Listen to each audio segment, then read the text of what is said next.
দেখো বন্ধুরা, মেলা দিয়ে কি কি নিয়ে চলে এলাম তোমাদেরকে একটু দেখিয়ে দিই, না হলে তো আমার ভালো লাগবে না। ছোটপটু এই যে দেখো, 1 2 3, এই দেখো তিনটে 10 টাকা করে ঝুড়িয়ে এনেছি। আহা হা, ভালো না বন্ধুরা বলো? এই সবজি ঢাকতে, তরকারি ঢাকতে কিছু ধুতে লাগে এইসব। আর মেলায় যাওয়া মানে এইসব নিয়ে আসা। আর এই যে রুটির এই যে সেকার জন্য ওইটা ভেঙে গেছিল না, সেটা এই যা ছানচা আনা হয়নি। আর এই যে গ্যাস লাইট, আর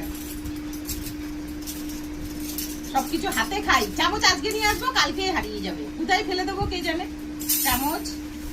আর এবার কিছু সাজার জিনিস এনেছি, একদম অল্প, কিচ্ছু বেশি আনি না। আর এই যে মাছ পিলো কিনেছিলাম, এই যে একটা রেখে দিয়েছি, যে ভিডিওতে দেখাবো, প্যাকেটে মাছ এনে খেতে খেতে এসেছি। আর বাদাম কিনেছি, ওই যে দেখা বাবু নিচে বাদামটা আমার মা আবার গরম করেছে, বাদামটা নরম ছিল। এই দেখো একটা হচ্ছে এই ক্লিপ কিনেছি, এই যে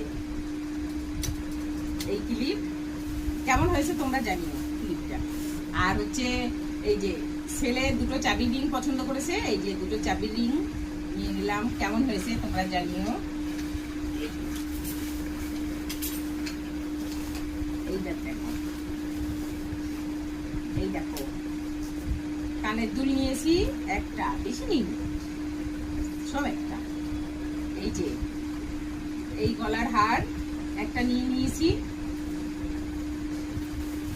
আর একটা দেখো এই চুড়ি নিয়েছি। চুড়ি না, স্নেক ব্রেসলেট বলে। কি স্নেক ব্রেসলেট কি জানি, অত সব জানি না। আর হচ্ছে খোপা তো জীবনেও করি না, তবুও এই খোপাতে দেওয়ার জন্য এই যে এনেছি। রবীন্দ্রর কিছু একটা দিন চুলে গুজে নেবে। এই যে 22শে শ্রাবণ আসছে, যদি আবার রবীন্দ্র মানে 22শে শ্রাবণে যখন রবীন্দ্রনাথের অনুষ্ঠানটা আবার হয় না, তখন যদি সাজি গুজি, তখন এইটা লাগাতে হবে। পেটে ঢুকবে ওটা? হ্যাঁ পেটে ঢুকবে মারলে? হ্যাঁ পারেছে।